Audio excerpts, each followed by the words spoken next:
Michael, we are live. How you doing today, Martin? Hi, I'm doing awesome. What about you, Michael? I am super. Welcome back to eCommerce UnderCover, man. How are you? Yeah, I'm fine, Michael. Everything's good. What's new? It's a pleasure to be here with you today, as always. to do this episode. We're back in the studio, so that's great. I love being here. Yeah, it's super good. Did we do the last one here? Did we do it remotely again? No, we do it here. Last one was with Ricky. Oh, right, with Ricky. Yeah. That one was really good, actually. Yeah, like every episode, Michael, is really good. Yeah, but this one was particularly good. I don't know why. Ricky just had this great personality and was filled with incredible information, no? Yeah, right. Like Yeah, he's been doing e-commerce for like 20 years. He's at the heart of everything for so many brands, so which made him very knowledgeable. We should have him back on. We should have him back on. He should be a more frequent guest. Maybe he should replace me. Oh, that's a good idea. That's a great idea. I'm kidding. No, Michael, stay with me. Let's do it. We had one of our previous episodes, we had Radha, do I have her name right, on. Yeah. And she spent a lot of time talking about a lot of the tools around dropshipping. Mm-hmm. And I thought that was really interesting. Yeah. Right? But I wanted to dig a little bit deeper.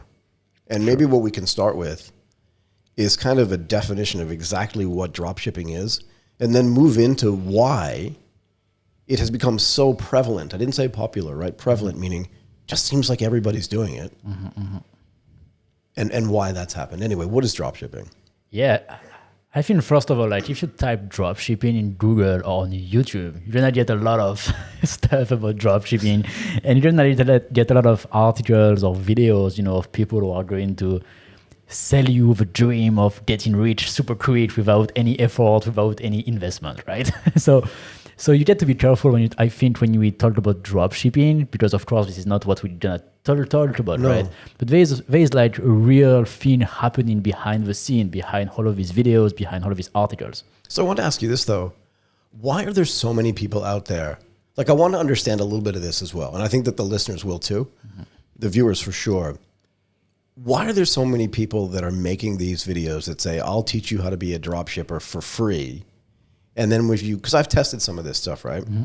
You click on the link because I want to see what they're talking about so I can learn more about it.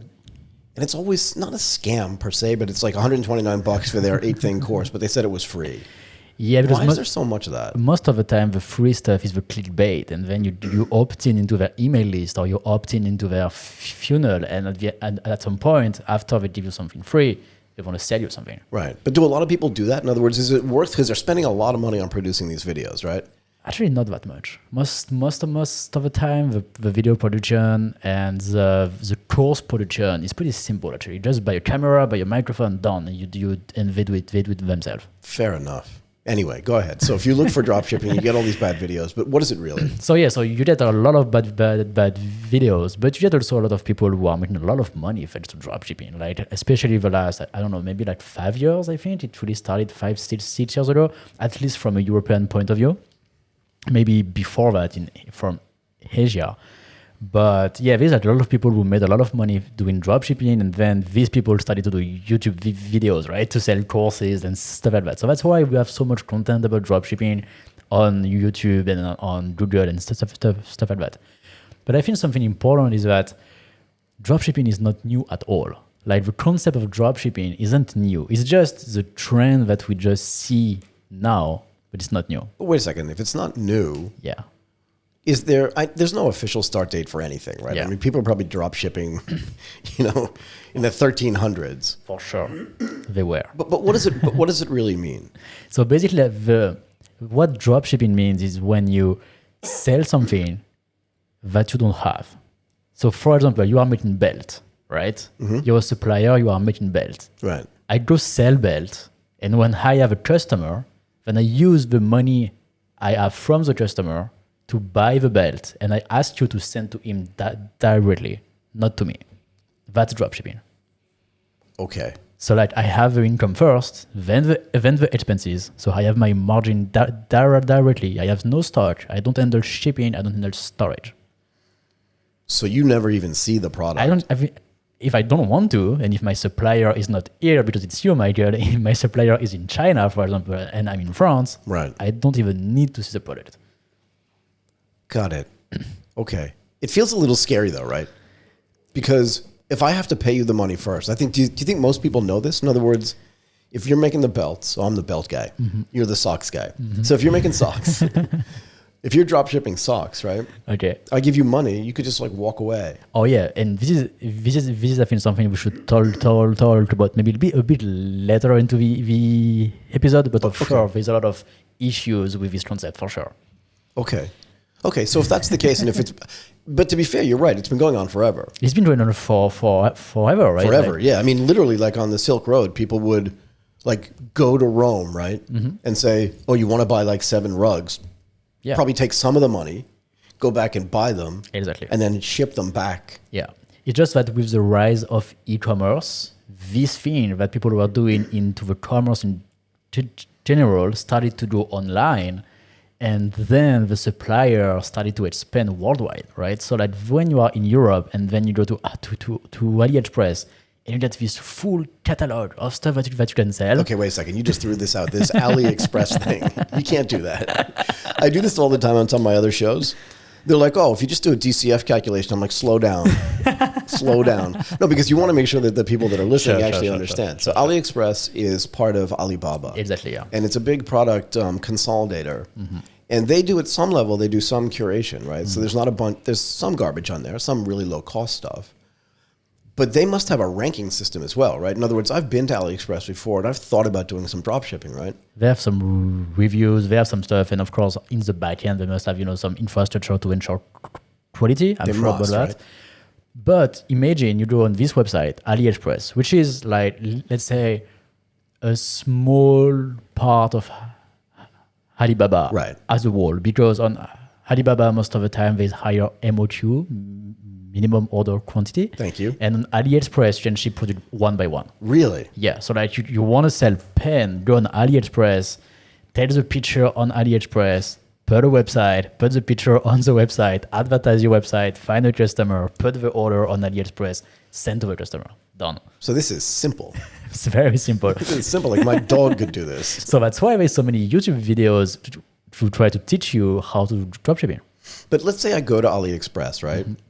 And let's say I want to focus on men's watches. Because I want to have a thing that I'm known for.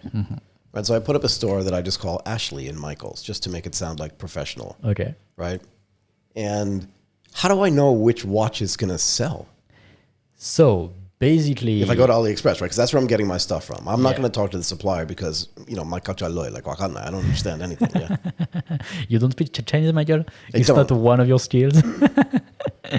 But so basically you have no idea of what is going to sell, right? So then there is like a few ways you can do it. Either you really like the product and you want to do it and you want to build a brand, then dropshipping is just a way to start your brand. Like for example, you want to sell watch, but you don't have the money to build your own watch yet. Right. Maybe you can start with dropshipping, and once you get some income and some money, then you can hire people, or you can source in Europe or something different.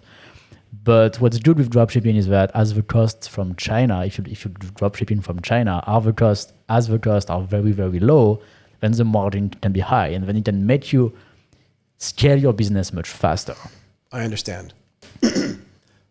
If you go to AliExpress, they must have a counter next to every product that they sell that says, so if there's like a list of watches there, this one only sold 4, this one sold 40,000. So yeah, we have that. They're trying to give you a hint, right? Just to make life easier for drop shippers and go, the 4 will make you differentiated because no one's selling it, but no one's selling it. Yeah.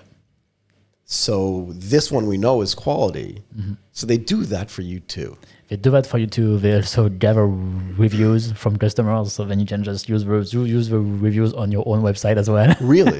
So I can take a review off AliExpress, put it on my website because it's a review of the product that I'm selling. Yeah, so it's the same product. So. Even though I didn't sell that particular one for that particular review. Yeah, that's like, It feels a little shaky to me. But this is happening though, right? It definitely happens. And, and if you check like all of those people selling courses, this is what they teach you. They teach you go to Shopify, set up your store, and import your product from AliExpress, get the reviews, do some Google ads or Facebook ads. Most of them do Facebook ads first.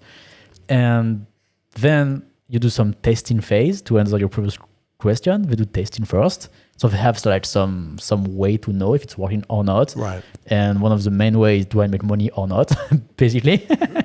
So if it's working if people are ordering. Exactly, like if people order, then the product sells, right? And then when we did the testing and we find a winner product, they talked a lot about a winner, like the one product that is going to make you sales.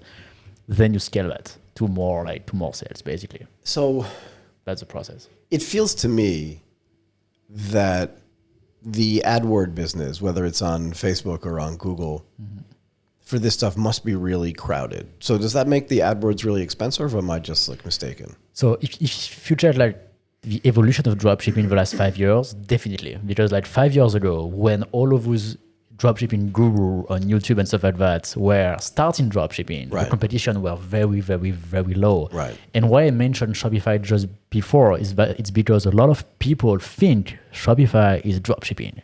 They really associate the brand Shopify with the fact of doing dropshipping, because this is all they see and all they know, right? So most of the people just assume it's the same, and most of the people do the same with Facebook ads or stuff like that. Like they think it's all about dropshipping. Yeah, because if I'm teaching you, like just pick a word, right? But if I say the best AdWords are dog kind of thing, well, if I teach 1,000 people that, then by definition that AdWord's going to become more expensive, exactly, right? Yeah. And less effective. Less effective. And then I'm competing against you, right? Yeah. Huh. Okay. So just to add something to here, most of the people who do dropshipping, they never share their website. Never, ever. Because they are scared of people who would copy them. So I told you this story I had, right? I was sitting in a coffee shop one day, and this dude was just like looking at his phone and smiling. Yeah. And I'm like, what are you doing? He's like, I'm checking my sales, right? And I said, oh, cool. What's your website? And he goes, I'm not telling you. Yeah. I'm telling you. What if I want to buy from it? I'm not telling you. Yeah, not telling you. He's like, I'll just target you on Facebook. But that's when I started learning and getting interested in this, right? Go ahead. I interrupted you. No, actually, that's it. Like people don't want to have a website, but they don't want people to copy them. They don't want people to know what they sell, what is their winning product, because they want to keep the competition low. But so this reminds me, I love to do this. I love to make offline to online equivalencies, right? So imagine a storefront that I own, a store that I own. I don't tell anybody where it is. The lights are never on.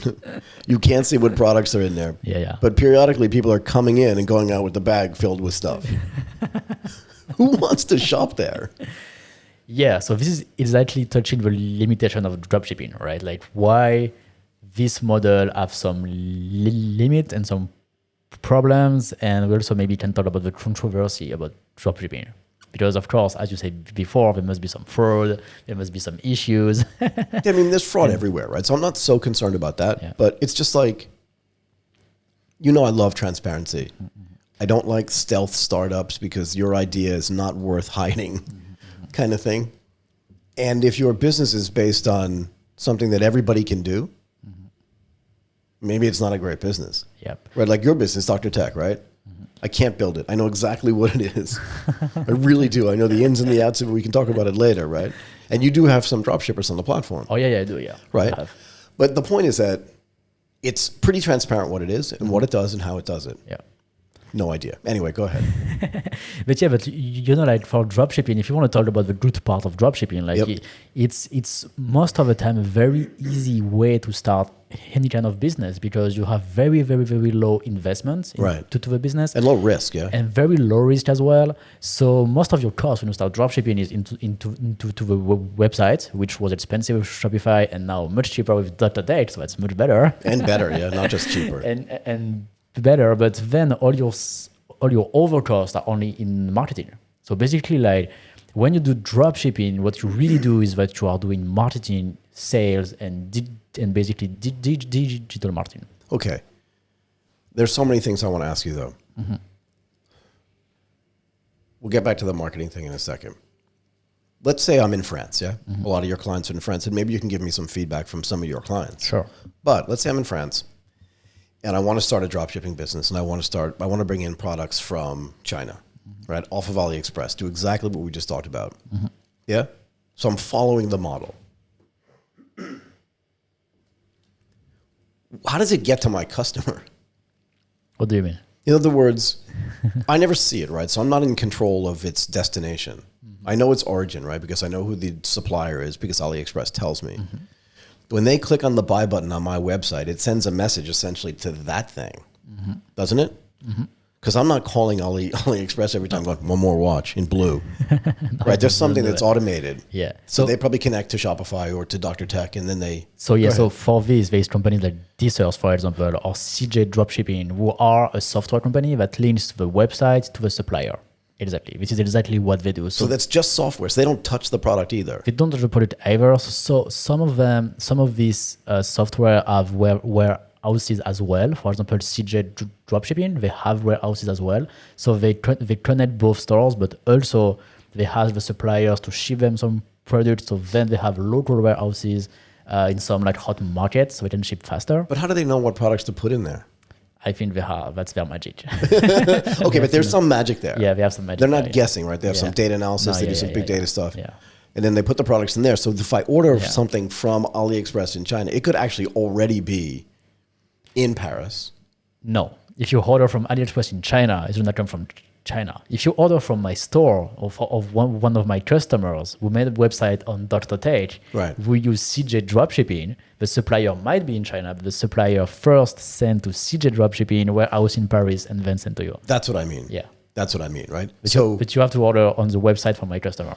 So I have to order from CJ Dropshipping? No, to my customer who work with CJ. Yeah, but your customer orders from whom though? From CJ.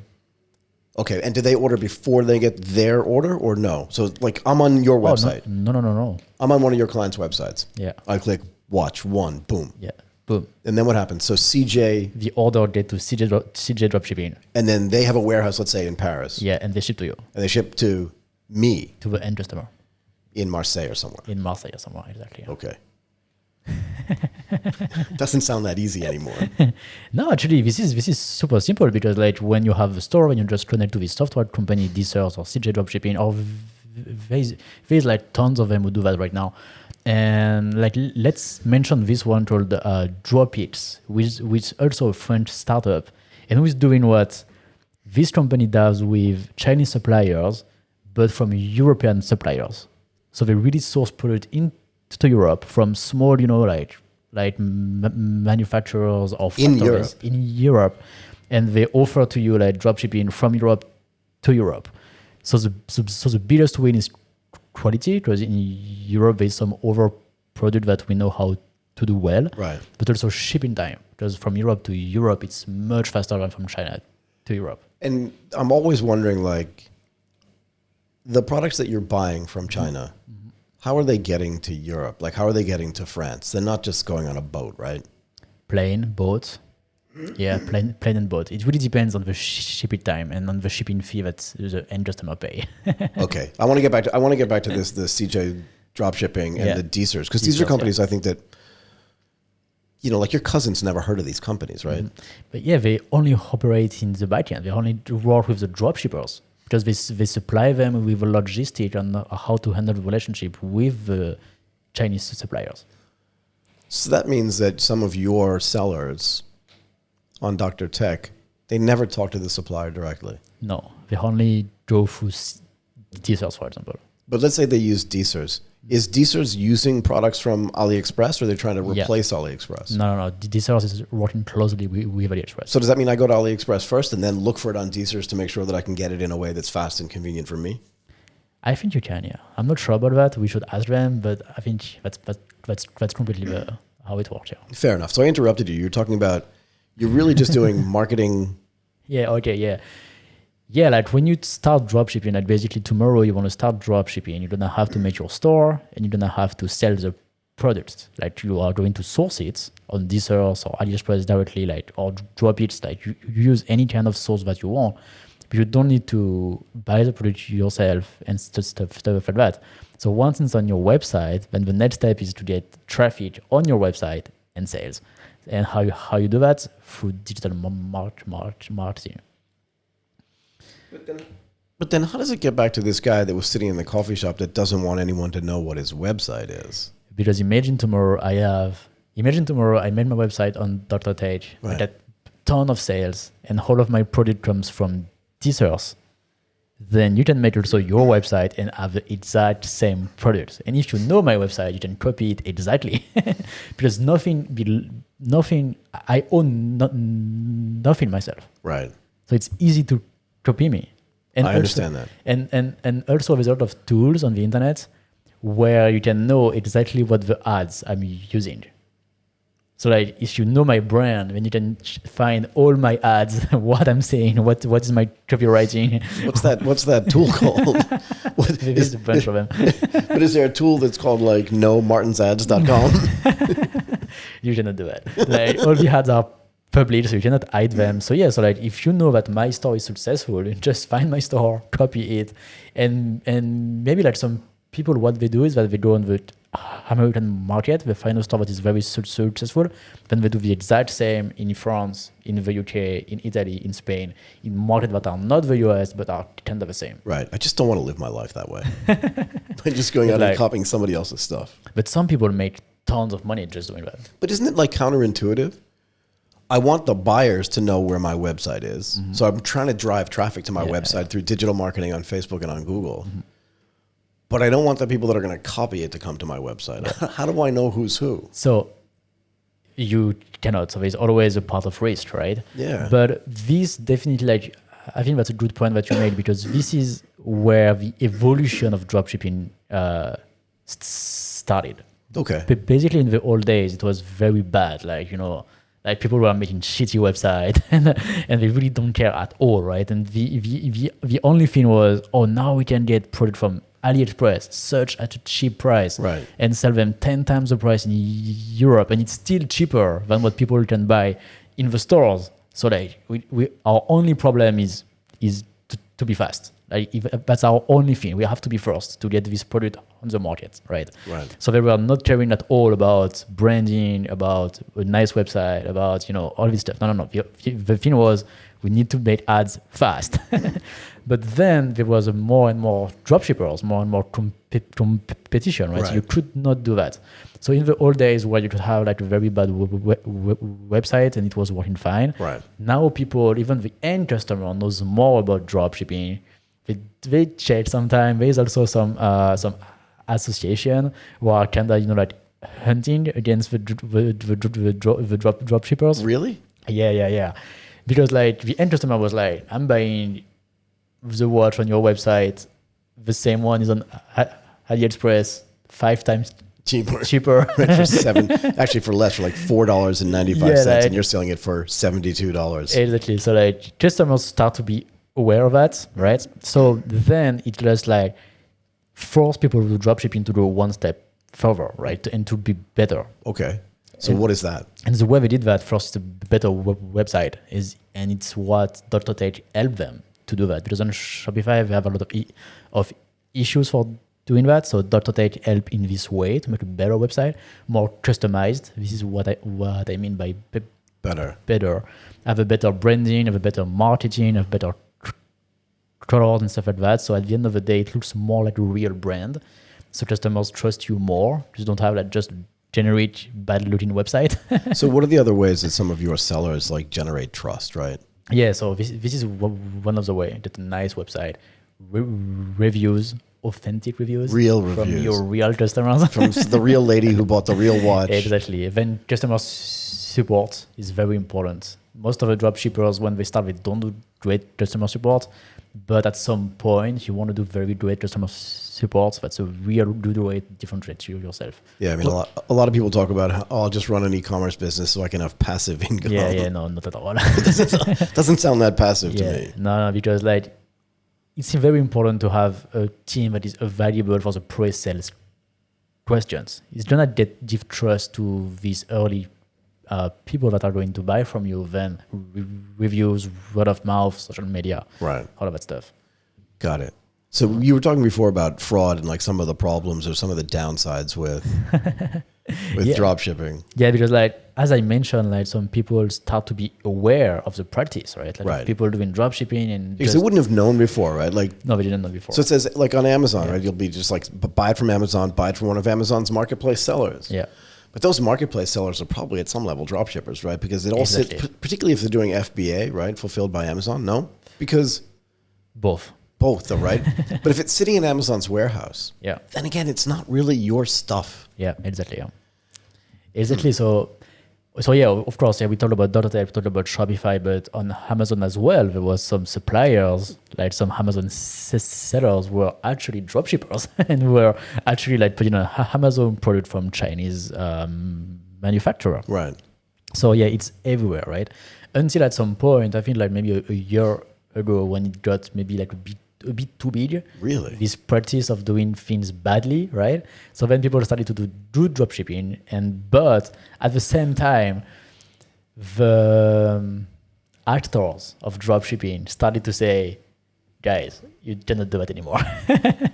For example, Facebook, Stripe, really What, clamped down? But Yeah. how? How do they know?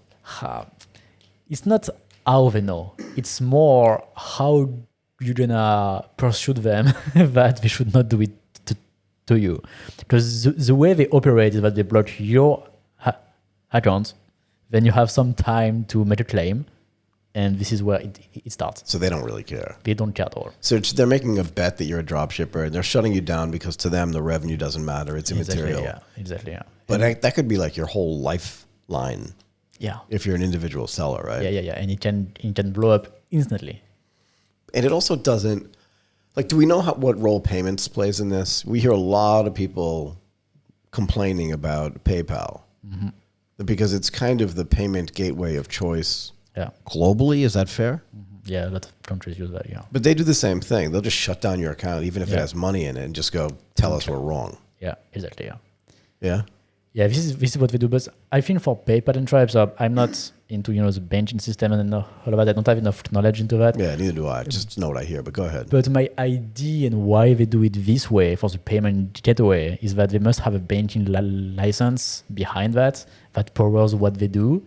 And inside this license, they cannot have too much fraud, too much complaint, too much stuff like that. And as dropshipping is a high-risk business because some people doesn't do things the right way. And when you get 2-week shipping time, 3-week shipping time, especially during COVID where, like the shipping time like explodes, then the problem is for the end customer. They get complaint, they get mad. Right, because I've already paid my $16, but Exactly, you said yeah. 1 week delivery and it's a month later and I still don't have my thing yet. Exactly. And so this is a problem for Stripe and PayPal because all the complaints go to them and then they have to get the Yeah, because it's like being a credit card company. It's like I ordered that thing, but I didn't get it. You were the one who gave them the money. Exactly, yeah. So how do you resolve that? Well, we don't know how to resolve that. Yeah. But so what the end customer do most of the time, they go to their bank, to their credit card, and they get the refund. So it goes to the credit card insurance, right? Who pay that, or they go to PayPal if they use PayPal, and PayPal gives them the refund. So it's from PayPal own insurance policy. right. They pay. So that's why when they see you doing dropshipping, they're like, wait a minute. Hold it right there. Yeah, hold on. Slow down, cowboy. Slow down. We're gonna check a few things. But fair enough though, right? Like once again, I'm not into the banking system. I don't know everything about that. Yeah. So that is my explanation of why it's so hard for having like good relationship with this banking system when you do dropshipping. So how sophisticated are these companies like DSers and CJ Dropshipping? And I'm just really curious, like how much of this ecosystem that they're controlling. Do you know what I mean? Because if I don't know either, but like if I'm a dropshipper, what I really need to do is have just a killer website, right? That looks trustworthy. You know what I mean? So no guys with masks on, no pictures of guns, kind of thing. But you know what I mean though, right? Yeah. Has to look really trustworthy. I need to know the marketing side of this really well so that I can get the right level of attention. I need to understand digital marketing. I need to make sure that I have the right payment system in place. Yeah. And probably multiple payment options in case Stripe block you. It's good to have 2 or 3 others that you can use directly. But can't people just take credit cards? Yeah, no, you cannot. If you want to accept credit cards on your website, you need somebody to let you do that. Stripe, for instance, PayPlug or other companies. Why can't just Visa? I don't know how it works. I guess you don't know how it works either. But like, why can't Visa just give me the right to take a Visa card? I don't know either. Doesn't work. Yeah, it doesn't work this way. Stop asking me dumb questions. They don't have API for website. I have no idea. Maybe that's a business. Maybe that's a business, right? We go to Visa and we tell them like, Shut down Stripe. But it seems in a way really risky even for the sellers, right? Because like if I walk into a physical store like Pomelo, I can see the thing on the shelf. I control my own inventory, right? So I know that Pomelo first started, this is years ago, right? With Korean fashions. They'd go to Korea, buy the stuff, bring it back, put it online, people would order it, and then they deliver it, right? Now it's obviously much more complicated than that. But how can, like, I'm just thinking, it must be really difficult or scary or complicated for a dropshipper if, like, the product just goes away.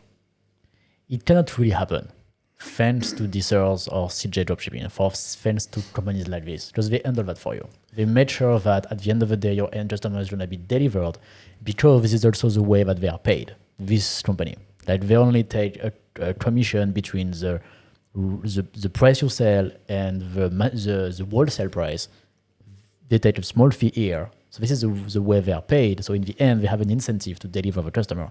So if you go to DSers... Yeah, no, I trust DSers completely. Yeah. But how do I know as a website owner that's drop shipping, I have no control over my own inventory. How do I know if, do you know what I mean? Like, does DSers software tell me like none left? Yeah. They do. Yeah, they tell you. Like, yeah. They synchronize stock and vendor, all of that for you. So normally that's fine. Yeah, okay. But that's why I'm asking, right? Because yeah. these companies that operate in the background are the most interesting to me, right? We talk about this a lot from an investment standpoint. In a way, DSers, CJ Dropshipping, even AliExpress, right? They don't care who's buying from them. Exactly, they don't care at all. They don't care at all, right? All they care is volume. Volume, that's it. And that the end customer gonna be delivered. Because if the end customer is not delivered, then they have issues with the dropshipper, with Stripe, with Facebook, like these issues all the way. Yeah. So in this chain, the most reliable people are DSers and CJ Dropshipping, right? Because they have to be. They have to be. Right. That's their whole business. But also, what it means, right, is that their software has to be super sophisticated. No? Once again, I don't write their software, and I would be happy to talk about that with people from DSers. Maybe we should get them on the show. We should get them on the show, definitely. We should get them on the show. But I don't think the software needs to be super, super, super complex. I just think it needs to work very, very, very well, 24/7. They cannot really have some downtime. No, there's no downtime, right? Or some issues in stock. And when you're a company like this, I don't know the figures about the traffic or how many people use them, but it's huge, really huge. And I know that they have market in Europe, they have market in South America. So all of that happened at the same time, and the manufacturer is the same in China. So they needed to ensure that everybody that delivered at the end of the day, that the stock are okay, that the reviews are okay, that the product description is fine, the pictures are fine. There's a lot of stuff that you need to put inside your software. Make a note for me about product description, because I want to talk about that in a second. Okay. But I want to get back to the business structure of DSers, just for people that don't think about this a lot. Yeah. Again, it's a platform. It's a platform, and it's a two-sided platform. And the two things they don't care about at all, that they're agnostic, they care, but they're agnostic, right? So they're indifferent. That is, they're indifferent to the products that come on, but they have to be able to handle all of them. And they're indifferent to the people that buy from them. Yeah. And they have to be able to plug in everybody. And it's just instructive for people that are thinking about building a business, because this is the perfect format. It doesn't have to be drop shipping. It doesn't have to be supplied from AliExpress or sent to France, right? But if you can build a platform business where there are two sides that plug in and you're agnostic on both sides, but you want to get volume, you have to make it fault tolerant, right? Yeah. And have a non-trivial ability to just take as much volume as possible. Yeah. Because you don't care. You're not making product recommendations and you're not doing the selling yourself. You're right. That's what I mean, right? I love this. It's very simple, right? You just do one thing and you do it very, very, very well.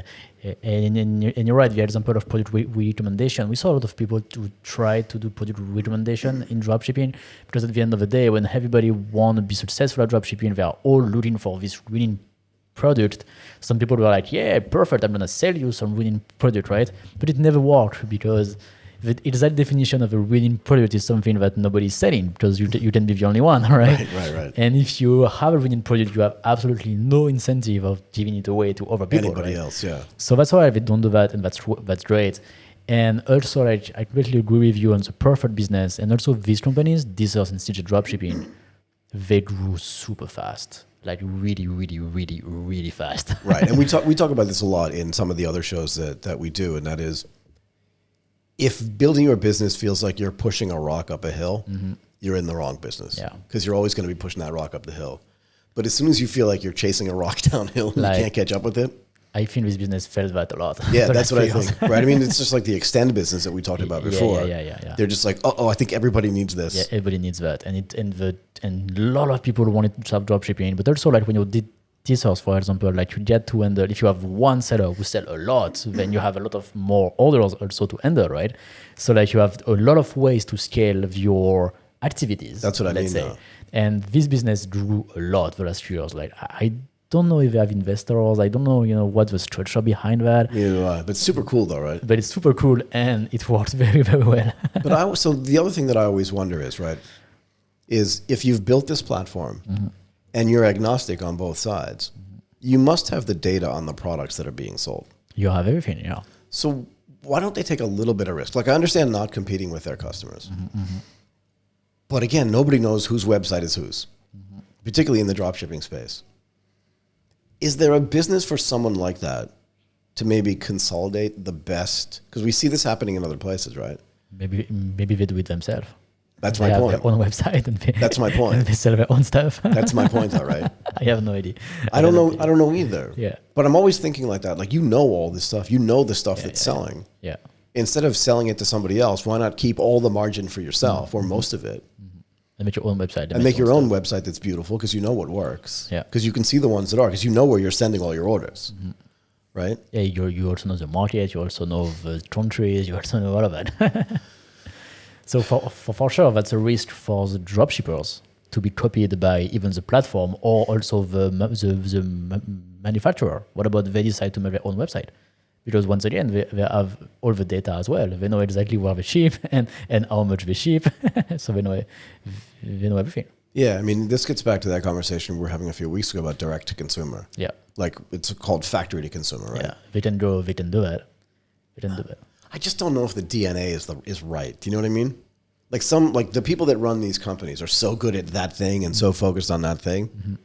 Maybe they're just not bothered. Yeah, they're just not bothered. I think so, and that's why this worked at such high levels so fast. Because people who want to create a product, they just have to create the product, and then the dropshipper is going to handle all the sales, and this house in the middle is going to make the connection. Perfect. Let's do it. Okay, so maybe they don't do that. Maybe they shouldn't do it because the DNA is all wrong. Maybe, yeah. Fair enough. So maybe that's why it's still working fine. Once again, I like the idea of dropshipping, for starting a business, and I think this is a nice example of how you can start lean and easily, right? With focusing on getting customers and making sales early in the process, because dropshipping is only and all about that, making sales early in the process. There is no market study. There is no, like try to understand servers and stuff like that. No. It's like take a product, make a website, make sales. If it doesn't sell, change the product. Right. So the sellers on your platform, you're not going to know all the details, right? Obviously. But they know who's buying. Yeah. So they can keep that data, right? So in other words, they know if I buy something off of your team's website or somebody on who's using your platform's website, right? They're going to get my name, Michael Waitze. They're going to ship it to me. They may have my credit card or some of my payment information and stuff. And they'll know like how often I order and stuff like that. Yeah. So even if they switch products, they can then inform me. Exactly, yeah. We now have pillows kind of thing. Yeah, and that's the beauty of having your own website compared to being on the marketplace, like Amazon, for example. If Just getting back to the same thing, though, right? On Amazon, you don't have any data on how to resell to your existing customer. You cannot do that. If you have your own website, you can do exactly what you say, yeah. Even if you do dropshipping. Got it. So is there any difference between, like, what are people doing if they're not dropshipping? Are they really manufacturing their own products? Are they really... Because there's that other lady on your site, right, who does the crocheting stuff. No, but that's getting made by her. Yeah, like if you want... She's not drop shipping at all. No, she's not drop shipping. There's also some customers who do both. Like they do some film themselves and they also drop ship some other stuff. So they have, some more product, they can do upsells, they can do bundles, they can do some stuff like that. Then some of them also do drop shipping, but not from China. They do that from Europe, or they do that, from a local supplier or some stuff like that. That's why I think the idea of drop shipping is good, is how some people, not everybody of course, but some people use that in a bad way. So it was like maybe, not that good, but a lot of people also use this idea to do something good. So that's great. But I think from a brand building perspective, this is a really interesting exercise, right? Yeah. Because, like, again, if I want to create like Michael and Ashley's, it's like very high level. You probably won't shop there, but it's like I'm not rich enough for sure. no. You shouldn't even be looking at this website. To be fair, It's gonna be on the page. it will be on Dr. Tech, but I won't give you access to it. It's too exclusive. It's the VIP part of Dr. Tate, right? Even myself, I can't see. I forgot what I was going to say. No, but if I do this and I want to create that high, brand, Yeah. I can test some very expensive products at first, Yeah. and see what works at very low cost to me. So the brand, it's a great way to build a brand Exactly. and build trust, right? Because at the beginning, I don't need a ton of volume. And frankly, the monthly fees for even a fully featured website on Dr. Tech or on some other platforms, not that much money. Yeah. And if it's all about having a trustable website and online marketing, well, that's where you should be spending all your money anyway, right? Yeah, exactly. Yeah. So it's a great way to brand build, right? Like you couldn't have done this in the old days, no? I can't do that in the old days. And it's a good way to brand, but also to acquire customer very early in the process. So Right. test the market, Yep. right? And when you talk about branding, this is where what we call in France the Chinese agent comes in.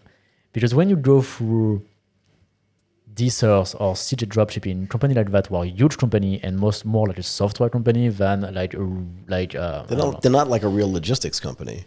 Did CJ Dropshipping handle the logistics for you because they have their own network of warehouses? Wow, Because they understood that shipping time was a very important thing Yeah, we talk about that a lot. and a way to differentiate them from D-Source, for example. So they also handle the logistics, but yeah, most of them don't. They just handle the software parts. Interesting. But what I wanted to say, but yeah, because like You're still worried you can't get onto my website to What buy we- all the good stuff that I have there. Go ahead. But yeah, what we call the Chinese agent Yeah. in France is those people who are going to handle the relationship with the supplier for you, but as they do that, they can get you some personal branding, some customization on the product, on the bots. They can give you better price on volume and stuff like that. They're gonna handle the negotiation and all the relationship with the supplier for you. And this is great because the supplier, they're a Chinese company, their French is, of course, disaster. Their English is maybe good, but those guys... In France? What, sorry? In France? Yeah. You're talking about the language skills in France, yeah? Yeah. Okay. Yeah, and in France, like of course, the English level is not that great as well. Fair enough. And you're not gonna go to China yourself to, Right, to well, that's deal gonna be hard work, with the guys. So if your agent can speak French and can be in China and can handle the relationship with the supplier for you, that's a huge benefit, right? And so this is where this guy comes in, and they really add a lot of value to the drop shippers as well, to go to the dropshipping model to more like a brand model, to have your own product, your own branding. Right. So this is where things get super interesting for me. We spend all this time talking about how the internet is going to disintermediate the intermediaries, right? The Yeah. middlemen. There's going to be no more middlemen. But yeah, you're right. We start with D-Source, software company, and then we go to the agent. And then we go to the agent, Who is a and then we go to middleman. the manufacturer who has an agent that sells to DSers. It's just really interesting. Yeah. But I think it makes the point is that the middleman in some cases is actually there for a reason, right? In other words, every French person or every Spanish person or every American person is not going to wake up and learn how to speak Mandarin. It's not going to happen. Yeah. So they can't go to the supplier and speak to them directly. They can't go to the factory and make the order themselves. So that's one person they need, or one company that they need. Every country, this is one of the things that Ricky was telling us, right? Every country has their own nuances and subtleties around their logistics and their customs. There's no way an individual seller, or even somebody with 100 people in their company, can know all those rules. Yeah. Right? So that's another thing you need. Yeah? Definitely. And for example, like this agent, they have they have a lot of business, by the way, because like They have to. they are really providing a lot of value to these dropshippers, and also the customization part, which help the dropshipper to be different on the market. Like you are selling watch, but you want to have your own logo on the watch. It can be hard to explain that to the Chinese manufacturer. Yeah. So you go to the agent, and the agent will handle that for you, right? And most of the time, the way they are paid is the same. They just take a small fee on all the orders. So they know, like, upfront fee. There is no monthly fee. It's very simple. As long as you sell, everybody's happy.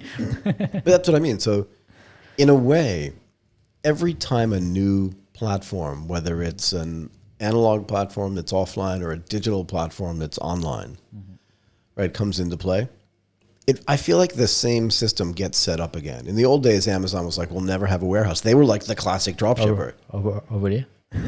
Yeah, they were the classic dropshipper. Definitely. They were like, you want a book on, you want to buy like some book? Don't worry, we'll get it for you. They'd run down to a bookstore. That was the same for Lazada. Lazada for sure. We know that for sure. You remember we had the conversation with Andre? I know, and he was like, yeah, we used to run down and buy like 1,000 exactly. iPhones. So it was exactly dropshipping, right? And it was 10 or 20 years ago for Amazon. That's why I said like, Right. it's not new. It's nothing new, right? No, but again, just to see the process is actually more interesting to me. They're like, buy any book in the world, and we'll just find some guy to go get it for us, and then we'll send it to you. And then they were like, but this is really inefficient. Yeah. We need a warehouse. And everyone was like, see, we told you need to. I remember watching it. And then they're like, oh, we'll build a warehouse in every place. And then it'll be super efficient. Yeah. But then they need people to work in the warehouse or whatever. I know they're doing robots, but you know what I mean? They're just rebuilding the same system now with software and in a way that's more efficient. But even in drop shipping, which should be the most efficient kind of thing, I never touch the product. I never see the product. I don't have my own payment gateway. I don't have my own ERP system. I don't have anything except a great website and some super great marketing that's digital, right? But in the end, I kind of need the agent to figure out what the product is. I need the DSers guys or the CJ dropshipping guys to get it to here. I need someone to understand customs for me. Yeah. And at the end of the day, it feels like the same format, no? And when you talk about customs, for example, there was a lot of change the last year in Europe, for example. And You're talking about like the British leaving the European Union? Or? first of all, but also inside Europe for imports. When you want to sell, like they just change a lot of stuff inside Europe, the European the Union. customs. Yeah. So when you want to import something from China, for example, or from anywhere outside of Europe into Europe, then there is more tax. Because like what they saw, like something that happened is that, and I think that's also a very interesting topic. It's like, think about it. I'm living in Thailand. I have my company, let's say, in the US. I sell in France. Right. Okay. And my supplier is in China. Right. I do drop shipping. Okay. So personally, I live in Thailand. My company is spending the marketing budget to Facebook and is getting the money from the customer who is in France. But your company's in America. He's in America. What is it, like a Delaware corporation or something? Or Wyoming or something something? like that. Who knows? Something like that. Something like that, okay? Then the money that you got from your customer in your American company goes to China to pay the supplier. Right. The supplier ships to the end customer in France directly. Who pay the VAT? I don't know. And nobody knows. I mean, even for years, it was hard for Amazon to figure out who pays the tax on a book that's ordered from a warehouse in Michigan that gets sold in New York, which has a state sales tax. Yeah. But it wasn't, where did the transaction happen? Yeah, exactly. And this is where the law was very, very, very late to do something. Yeah, because they were just like, I hope nobody tells me. Kind of thing, I hope it stops soon because we have no This idea. internet thing's just a fad. We don't have to figure this out. Yeah, but like this was a real thing, and most of the people just say no VAT because But that's what they did, though, right? Yeah, of course. Same thing in America. They've been yelling at Amazon for years about taxes. Yeah, right? and so like people just don't pay taxes because they say I have a US company. There is I pay my taxes there. There is no VAT there, so I'm good, right? Right. And as nobody is really in France, or as nobody is really doing any kind of transaction in France, then it's very hard to go to get something, right? So now we change the law at the customs side. We say, okay, for anything that enters, VAT pay here. And so then it changed kind of again a little bit. But still, who pays the VAT then? Is it the seller that sits on Dr. Tech that pays the VAT? Is it the supplier? Is it CJ? So it can even be the end customers, because what the custom did is that they say, okay, we deliver to you, but you have to pay the VAT. So this was like this is something that is still moving right now. Right. So right now there is some loophole still, so it's not still a big problem, but it just shows that the law and the regulation are starting to come into this game as well. But how does it work in the physical world? Let's say there is no internet, which is weird, but let's just say there is. Okay, then the show's not on.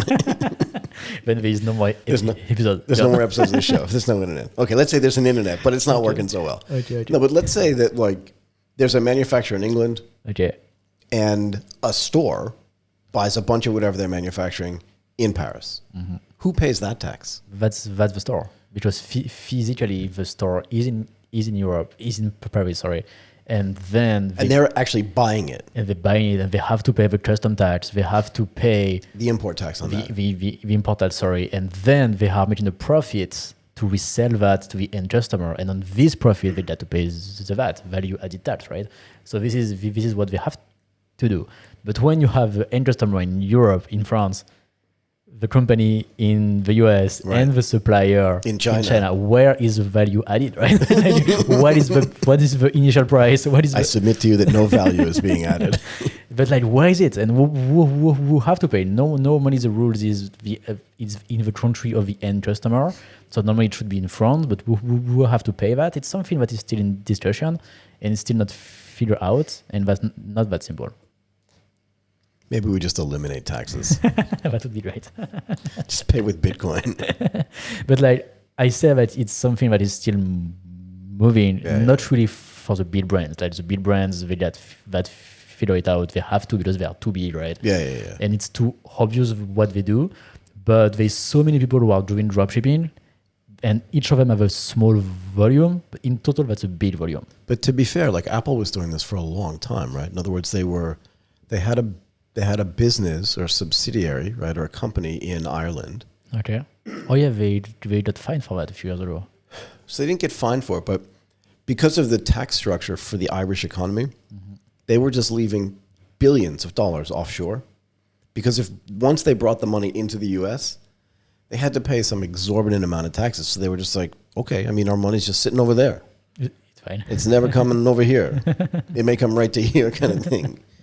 But as soon as it gets here, so they had this big, what was it called? Like a tax abatement, like a tax holiday, where they were like, okay, if you bring it in, normally taxes, I'm just going to pick a number, 25%. But for you guys, one time only, 7%, whatever, something like that. Yeah. I saw that as well. So yeah, so for the big company, they get these around, right? They do some stuff. But for the small dropshippers, like it's a gray area. And in France, it's 20% profit on like in your pocket, because What is the VAT in France 20%? It's 20%. So when you don't pay the VAT, that's 20% profit. But then you are competing on the same market in France with people who have physical stores who are paying VAT. So they have less profits or less marketing budget. So they just all become dropshippers. They close their shops and become dropshippers. So then there's another question of fairness in the competition, right? So that's why like there's so many things that happened the last 6 to 12 months, I would say, Right. to just like make the marketplace more fair because of the rise of dropshipping. But then doesn't that mean that a 20% VAT tax is just way too high? Why do you think I live in Thailand, Michael? Yeah, but I mean, I'm being serious actually. 20% value added tax? Yeah. 20%. And then there is like the corporate tax, the income tax. In France, very, very high. Very high. You have to have a big company if you want to. But even then, you probably have loopholes and stuff like that, so you're not paying all those taxes. There's no way Nike's paying a 20% value add tax on everything that they bring into France. It's just not possible. I know. Yeah, I don't know either, but I'm just saying. Okay. Probably, yeah. Was there something else? Oh, yeah, product information. Yeah, put it this way. So I wanted to talk about this. Have you ever tried to buy a mattress? A mattress? Yeah. No, never. I never tried to buy. I use that a lot. Time for me to go. Too bad I can't stay. But okay, go ahead. So the way the mattress market has worked historically Okay. is that, like, let's say there are 5 big mattress companies. And I know there's some online mattresses, but let's just say those are different for now. But offline, you'd go into a mattress store, like on the corner of 7th and whatever, right? And they'd have all these mattresses from all the same companies. And then you'd go into the store next door to compare the price. And you'd say, like, oh, I want the, like, the Bluebird mattress or whatever the name of it was in that store. And they'd be like, oh, we don't have that. They're like, well, what do you carry? Well, we only have the queen size that one was queen size too. So they would create the same product with different names so that you could sell it at different prices in different places so you couldn't compare and shop. Oh, okay. Yeah, so it was very strange. So you could walk into a mattress store and go like, oh, we don't sell that one. Oh, okay. So you could change the price on it. Even if in the factory, they're just pumping them out the same thing, right? That's funny. It is, but what it means is that product identification actually becomes really hard. And the same thing that happened offline is happening online. Mm-hmm. And as the proliferation of products continues, more and more products every day just get created, mm-hmm. keeping track of which product is which and which are the same and which aren't is now becoming a gigantic business. And you have some companies globally just saying, we will make sure that you know exactly what your product is. And then even if it has a different name, we'll tell you what that thing is. Okay. So that's why and that's not the only reason why product information matters, but it definitely matters. I think it does, but like when you take these thoughts into dropshipping from the end customer point of view. You mean from the consumer? But yeah, from the consumer point of view, Right. they can see exactly the same product on 3 different websites with 3 different brands and 3 different prices. Right. So they don't know, but that's the thing. Yeah. But if you have a product information management system that's working, then you can actually compare. And that's not the only benefit. And what you want to do then? Who do you want to give this information to? To everybody. To the general public, right? Yeah, because I want the general public to know for sure, but I also want the sellers to know, because if I'm selling something and you're selling something, I want to make sure that I know what my competition's doing too. Like I don't know exactly how this is used, Okay. but we'll get somebody on the show to talk about some of these things. Because I think that's what the Bluestone guys do. Okay. Great. But I don't know how they use it. But I know a guy building a company in Japan called Listo, Okay. which is the Japanese pronunciation of the word list.